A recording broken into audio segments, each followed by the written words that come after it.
You're listening to Manx Radio, and I'm Judith Lay, welcoming you to the podcast of the Manx Sky at Night with Howard Parkin. Twinkle, twinkle, little star, how I wonder what you are. We choose to go to the moon. We choose to go to the moon in this decade and do the other things. Not because they are easy, but because they are hard. There is the familiar tune that tells us it is time to welcome Howard Parkin into the studio for a bumper New Year edition of the Manx Sky at Night. Now, you might very well be shouting at me and saying, but it's not the last Sunday in January. Well, it isn't. But, of course, because the last Sunday in December was New Year's Eve, that was in Ben Hartley's very capable hands.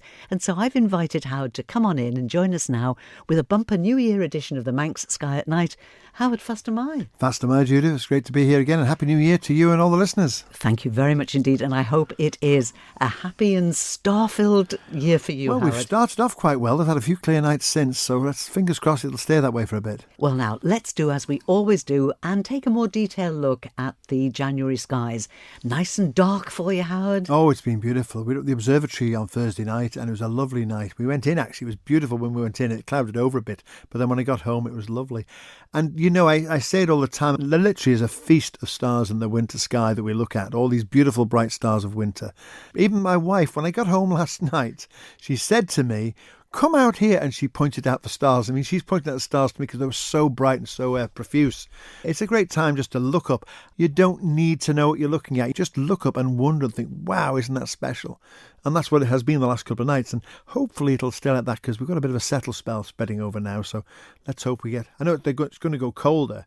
Well, I don't know about you. I'd rather have the cold than the wind and rain we've been having. Because the brightest object, without any doubt, due south-southwestish direction around 10, 11 o'clock at the moment, is Jupiter, dominating what we call the edge of the autumn, beginning of the winter sky. And Jupiter is quite unmistakable. And yes, if you get up early, if you're an early riser and you look in the sky in the morning sky, you're going to see another very bright object, which is Venus. And those are the two spectacular, is the word, objects we can see in our January sky. And they'll be like that for some time to come. Venus is actually getting lower and lower. It won't go around the back of the sun until I think it's late June, July time. But Jupiter's going to be there for quite some time. It's slowly going to track across the sky, and then eventually it'll disappear behind the sun itself. And then they'll all re-emerge in the morning sky, and then we'll do the whole process again next year. This familiarity, this is what the ancient astronomers used to love, because there's a consistency. When they didn't know what the stars were doing, what the planets were doing in particular, that led to an awful lot of confusion. It led to the idea that the Earth was the centre of the universe, not the sun. And it wasn't until Galileo and Copernicus and Newton and all these sort of people realised just exactly what was going on, and they could then give this predictability. But I could look up and say to you, Venus will be in the evening sky, but it will be next Christmas. It won't be the following Christmas, and so on. We like familiarity. We don't like change. We don't like things that are dramatic change. That's why eclipses frighten people to death, and shooting stars are seen as omens of bad ideas and comets and that. There's familiarity, and that's what we see when we look up. We see the stars as they are. Throughout our lifetime, they will not change. And you can rely on that right through for wherever you are on the planet as well. We've got the constancy, which is wonderful in a very changing world, because the world that we live in, we've often commented on how quickly technology, everything around very us much so, changes. You know, you've talked about new things that they've found, new sign of a planet or a constellation or something that's shown up that's a puzzle. For every answer we get a dozen questions behind it. But most of what's discovered scientifically, of course, now are not things you'll see with the naked eye. There are very few naked eye objects that we see. Occasionally we'll get a bright comet. Occasionally we might get a supernova, although one's overdue, if you like, in our own galaxy. But those things don't change, which again gives us back that familiarity. But it's nice to know that the scientists are finding these wonderful pictures from the Hubble and the James Webb and that sort of stuff. Well, breathtaking pictures. They are absolutely amazing, and they bring their own stories and their own challenges with them, which is something we enjoy discussing. But just before we get carried away with that entirely, we have billed this as it is our bumper edition for the new year. So you're going to help us with a look at some major events in the Manx sky, aren't Yes, what I thought I would do, and I do this every year, year I produce a document which actually gives us the highlights of the year and then a monthly guide. And listeners are more than welcome to get a copy from me via internet. I'm more happy to forward a copy to them. But basically, there's about a dozen what I would call exciting astronomical sights. One of them, sadly, has already been and gone, the quadrantid meteor shower, which peaked on Wednesday, Thursday, just gone. That was quite good because, again, we had good weather and quite a few people at our observatory on Thursday night said they'd seen quite a few of these meteors. This particular meteor shower gets ignored because it's straight after the New Year, so people don't tend to hear about it until you're talking on the radio or the TV or wherever, and everyone says, oh, by the way, the quadrantid shower was a week ago, but at least this year.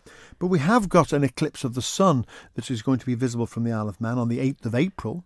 That eclipse will be a very, very small partial eclipse seen from the Isle of Man just before sunset. So if you're over in Peel on the evening of the 8th of April, look towards the western horizon. As you see the sun go down, there'll literally be a little nibble taken out the bottom. It's only about 4% eclipse. That is, if you take the whole solar disk, 4% of the solar disk will be covered by the moon. If you want to see that in all its glory, the place to go and see that is the United States. It's going straight across from Mexico right up to Newfoundland in Canada. And it's probably going to be the most watched eclipse ever. And there'll be all sorts of news about it. So you remember you heard it first on Manx Radio back in January 2024.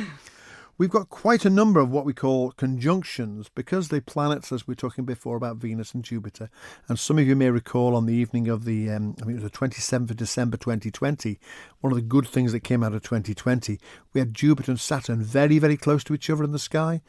And now you've got Jupiter dominating our evening sky and Saturn in the morning sky. But the planets go around this path called the ecliptic. The path of the ecliptic is where the sun, the moon and the planets go along.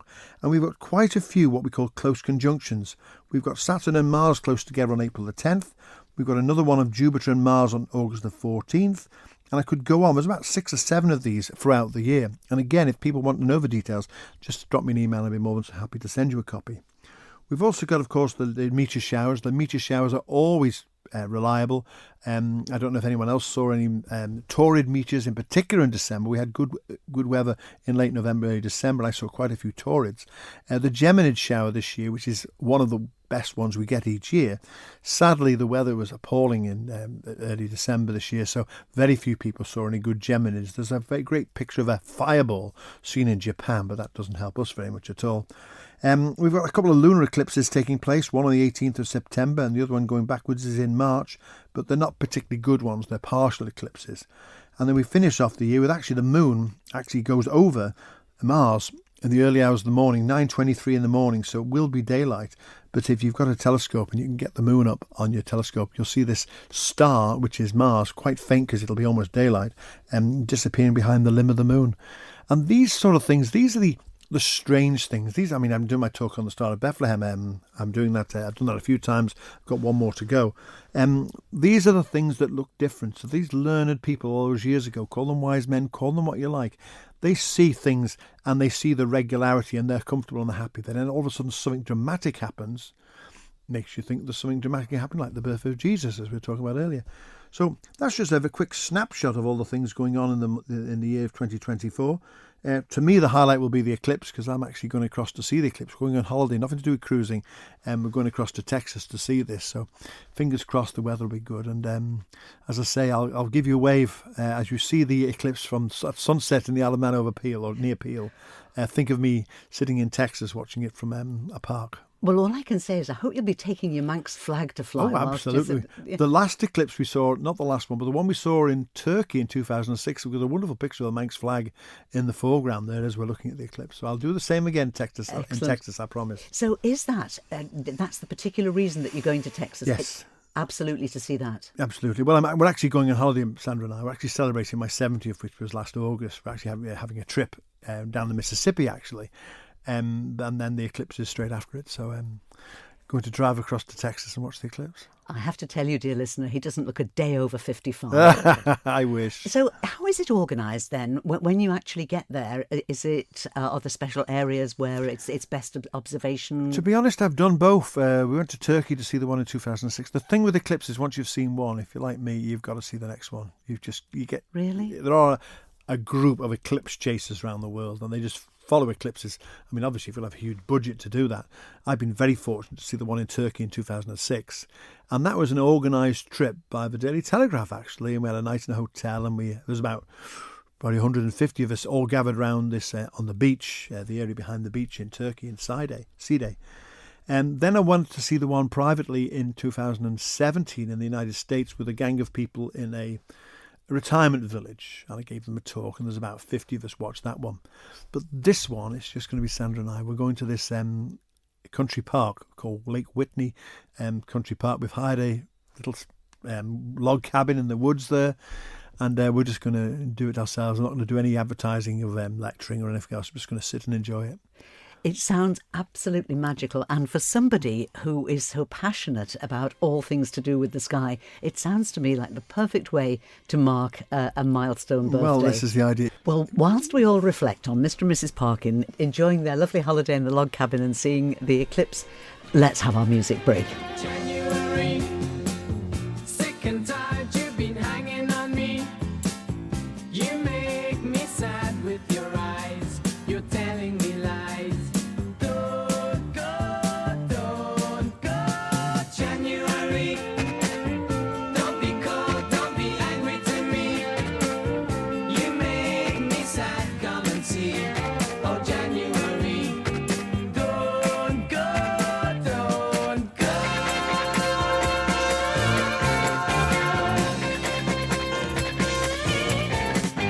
Life gets me higher. I can show, I can go, I can wake up the world.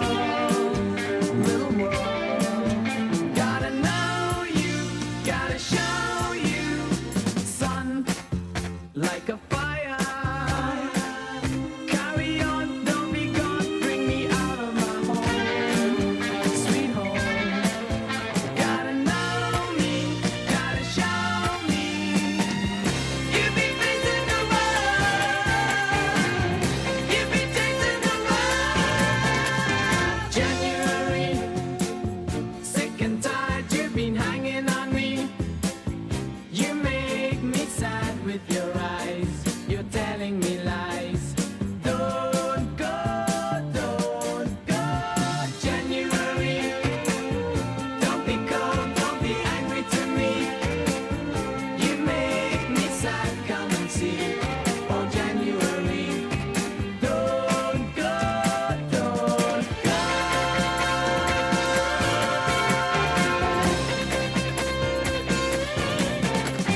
Time, it's a flyer. Sunny day, fly away. English summers are gone. So long. Gotta go up, gotta blow up. Sun like a fire. Carry on, don't be gone. Bring me out of my home. Sweet home. Gotta know me, gotta show me. You be facing the world. You be chasing the world. January, sick and tired, you've been hanging on me. You make me sad with your eyes. You're telling me lies. Don't go, January.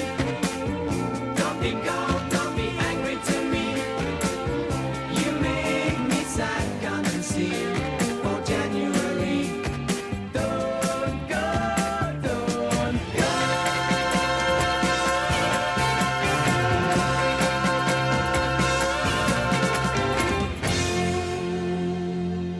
From our music break at Manx Sky at Night, we've got Howard Parkin in the studio. It's all a little bit different because this isn't the final Sunday in the month of January. We'll tell you why all that is just at the end of the programme. But now, as always, when we're taking a look at the Manx Sky at Night, we then look further afield and see what Howard Parkin can tell us about space. And my goodness me, what a busy year we've had in space. Absolutely. And an even busier year to look forward to. Yeah, I mean, straight away, the headline is last year there was 200. The year before there was 100. And they're already saying there's going to be at least 250 this next year.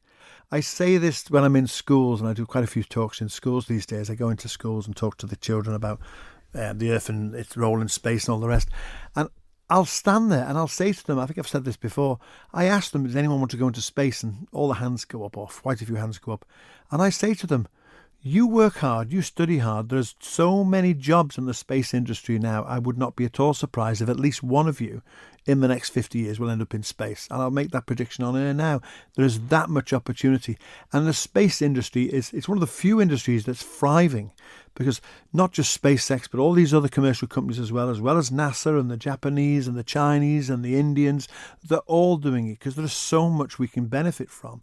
I mean, we sit here, I mentioned going on cruises. You know, I go on cruises. Now, we all get internet access on cruises. No matter where the ship is, no matter where it is on the world, you've got full internet access because they're using the Starlink satellites. The Starlink satellites, which were launched great fanfare, and they're now become routine. That's why there's been so many launches.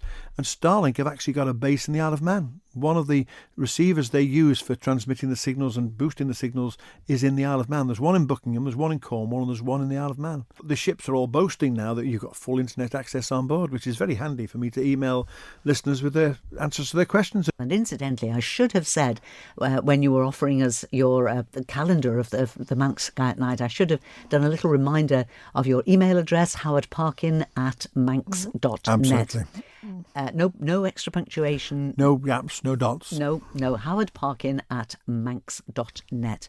That's with all your questions, or if you would like a copy of Howard's Feel free, calendar. and I'm more than happy to send you a copy. Great. Right, so what are the big space stories that you're most interested in, Howard? Just reflecting on last year a little bit, on May the 17th last year, we had a record of 20 people in space at once. You wind the clock back to Yuri Gagarin in 1961 and John Glenn and Alan Shepard and all them, we had one at a time for every 6 months if we were lucky. There was 20 people in space on May the 17th. That included 6 who were on a suborbital flight with Virgin Galactic, so that, strictly speaking, they were in space for 50 minutes altogether. But the following week, on May the 30th, we had a total of 17 all in orbit. We had 11 on board the International Space Station and a total of 6 on board the Chinese Space Station. And space has now been occupied by mankind, by humans, since the year 2000. There's been someone in space all the time. And it's incredible when you consider that it's only 50, 60 years since we started the space age. It just gives you an idea of the acceleration. And this last few years in particular has been dramatic. I think what's made the difference is not just NASA and the European Space Agency and the Russians or whoever, but you've got a lot of private interest. You've got SpaceX, you've got Jeff Bezos's Blue Origins, you've got other companies coming along stream, Dream Chaser, the Sierra Nevada space plane, which I'll mention in a moment's time. All these things are taking place, and the pace at which they're accelerating is huge. I mean, I mentioned a moment ago about what's going on last year. Those are the highlights from last year, if you like. There are probably even more people in space in 2024. But 2024, I make a prediction now, is going to be known as the year of the rocket. Because on Monday, the Americans are going to launch their brand new Vulcan rocket. And this rocket isn't just going to do a test launch, it's actually going to send a spacecraft to the moon. That's the first one. You've got Starship in the wings, launched twice. And despite what the media would have you say, extremely successful. To have got as far as they did, the last one was amazing. They're now planning to do another launch at the end of this month, and we'll wait and see. I would predict that this next one will probably do at least get the thing into orbit. But we'll wait and see. Then you've got the European Space Agency with their brand new rocket, the Ariane 6. And you've even got Jeff Bezos with his New Glenn spaceship.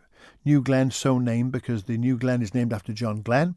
The new Shepard launch is a suborbital one. The next generation is New Glenn, which goes into orbit. And they've already got on the drawing boards New Armstrong, which is the one that will take people to the moon. Commercial company now planning all this. And added to all that, you've got the Dream Chaser space plane, which is a small mini shuttle being launched unmanned on the new Vulcan rocket at the end of the year.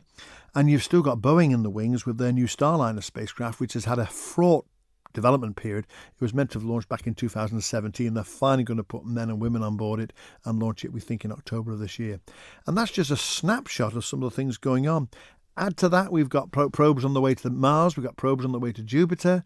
I can't keep up, Judith. I struggle. Well, I think you do a pretty fine job, Howard. I really do. Howard, what is your own personal sense that they're most keen to do? Are they most keen to develop commercial flights so that they can just put people into space and bring them back again? Or are they more concerned with exploration, bringing back samples and learning? I'd say it's 50-50. I'd say the scientific community bases are going to Mars and getting samples from Mars and going to Jupiter and finding out what made the planets originate the way they did, and is there life on Enceladus around Saturn or Europa around Jupiter. That side is still very, very important. But what is coming in the wings now, as well as the science, the deep, heavy science as well, is the idea that, yes, space is a place that people should share, it's a place people should go to if you've got the money. It's like aviation was 100 years ago. Only the very wealthy could afford to fly across the Atlantic. Now, if you did a poll, I would imagine, of any community, you'll find that more than half the people have been to the United States on an aircraft. That's the way flying has gone, and space is going the same way. But then you could throw in, which hasn't really been discussed much at all, we're talking about space tourism and that sort of stuff. But one of the things that has yet to really get developed properly, but it's still being planned, is if you put a rocket, you launch a rocket from Cape Kennedy, we'll say, into orbit, half an hour later, practically, well, 45 minutes to be precise, it's halfway around the world, landed in Australia, 24 hours to get to Australia, or maybe an hour and a half, 2 hours. That is entirely feasible. It's expensive. It hasn't been done yet because the only space planes we've successfully launched so far are the shuttle, and that was very expensive, which was why it was scrapped. But there are so many plans afoot now to send vehicles into orbit, what we call hyperorbital transport systems. I would imagine that will be on the drawing board in the next 50 years or so. And you won't be worried about 24 hours coming back from Australia. You'll be doing it in 3 hours. And that'll include sitting on the runway and waiting for them to take your luggage off.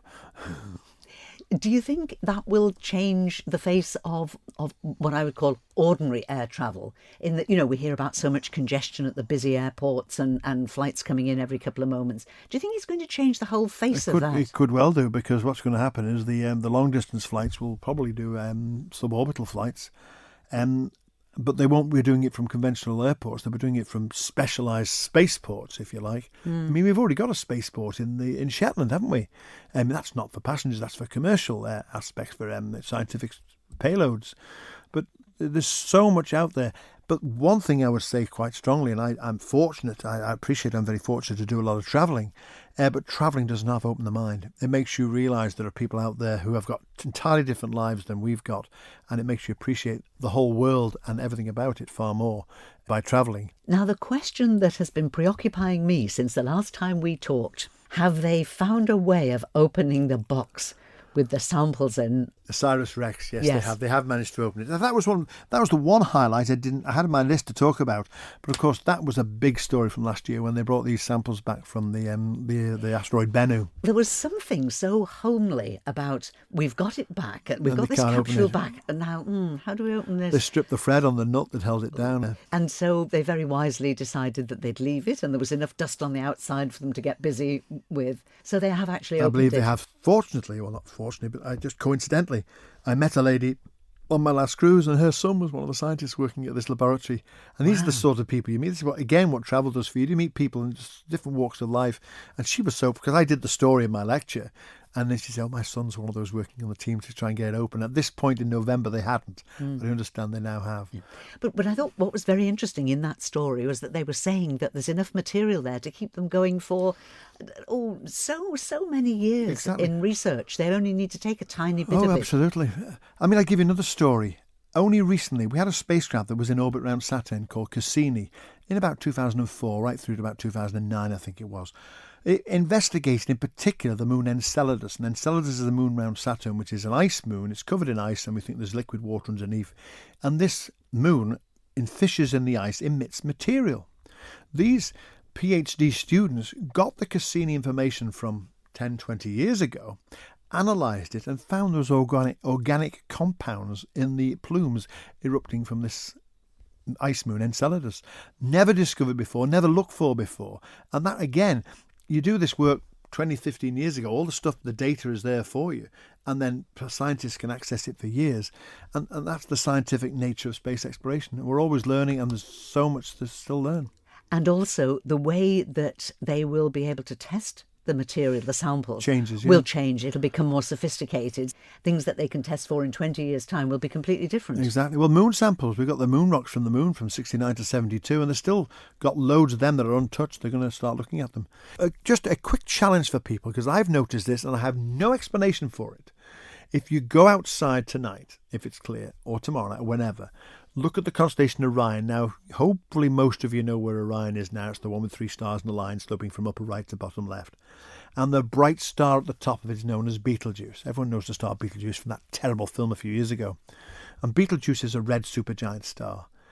It's very red at the moment. Far redder than I've seen it for years, and a few people have commented on this to me.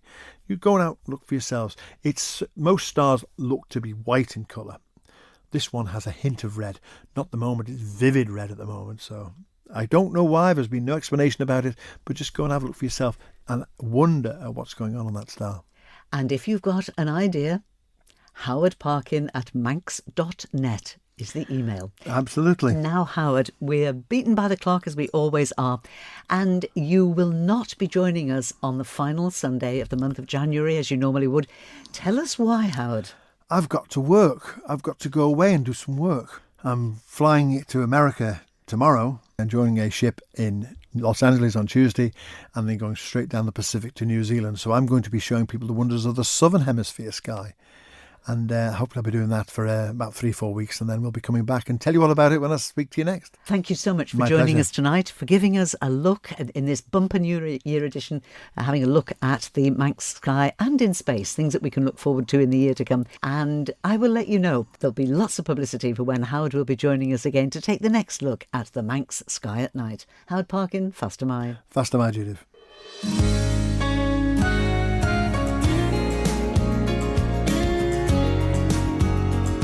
The nation state.